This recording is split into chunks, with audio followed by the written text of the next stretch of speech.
حضرت عبداللہ بن عمر رضی اللہ تعالیٰ عنہ اپنے دوستوں کے ساتھ کھانا کھانے میں مصروف تھے باہر پہاڑوں میں۔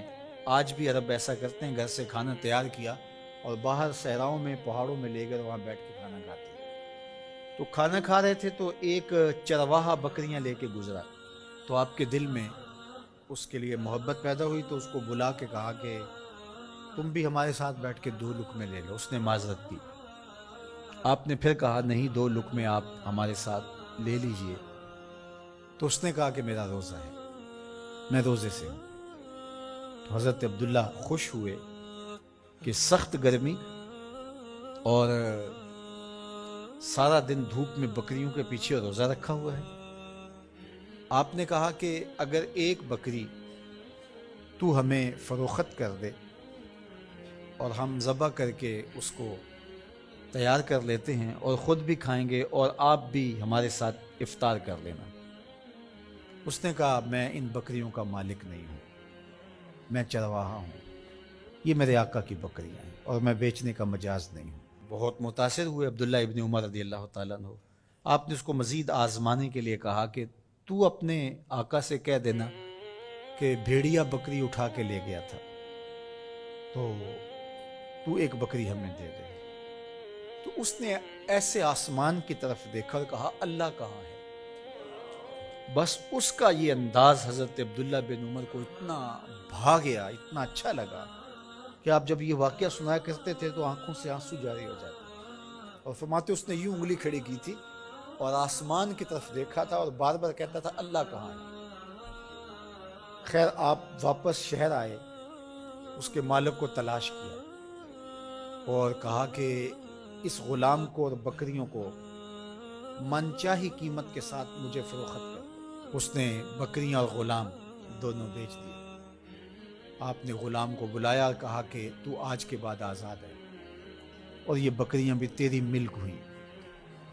تیرے ایک جملے نے کہ اللہ کہاں ہے تیرے لیے آزادی کا مجدہ بنا دیا اس کو، اور میں تجھے ساتھ دعا بھی دیتا ہوں اللہ تجھے جہنم کی آگ سے بھی آزاد فرمائے۔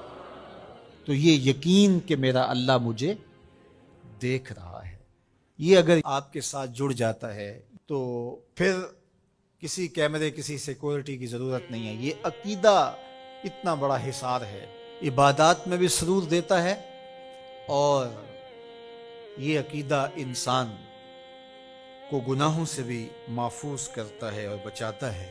لیکن ہمارے رویے، اللہ تعالیٰ جل شانہ نے سورہ النساء کے اندر ارشاد فرمایا یستخفون من الناس ولا یستخفون من اللہ، کہ لوگوں سے تو پوشیدہ رہتے ہیں لیکن اللہ سے پوشیدہ نہیں رہتے۔ بلکہ ایک دوسرے موقع پہ ارشاد فرمایا سورہ الغافر کے اندر یعلم خائنۃ الاعین وما تخفی الصدور، جو آنکھ خیانت کرتی ہے اللہ اس کو بھی دیکھتا ہے، اور جو سینوں میں پوشیدہ ہوتا ہے اللہ اس کو بھی دیکھتا ہے۔ جو چیزیں سوچ میں پیدا ہوتی ہیں، جو بطور وسوسہ آتی ہیں، تمہارا رب اسے بھی دیکھ رہا ہوتا ہے۔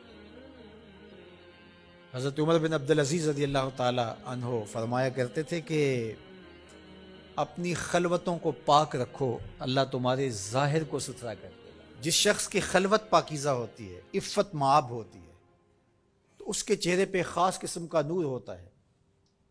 جو راتوں کی تنہائیوں میں اٹھ کے عبادت کرتا ہے اور اللہ کے حضور وہ الہا زاری کرتا ہے، تو دن چڑھے اس کے چہرے کے اوپر اللہ تعالیٰ ایک خاص نور پیدا کرتا ہے، جس سے لوگوں کو سرور ملتا ہے اور لوگوں کے دل میں اس کے لیے محبت پیدا ہوتی ہے۔ اور جو تنہائیوں میں جرم کرتا ہے، گناہ کرتا ہے، اور لوگوں کی نظر میں کوئی ایسی چیز ہوتی بھی نہیں ہے، تو لوگوں کے دل میں اس کے لیے نفرت پیدا کر دی جاتی ہے، لوگ اس سے دور ہٹنا شروع ہو جاتے ہیں۔ یہ دلوں کے سودے ہیں، تو اس لیے اپنی خلوتوں کو پاکیزہ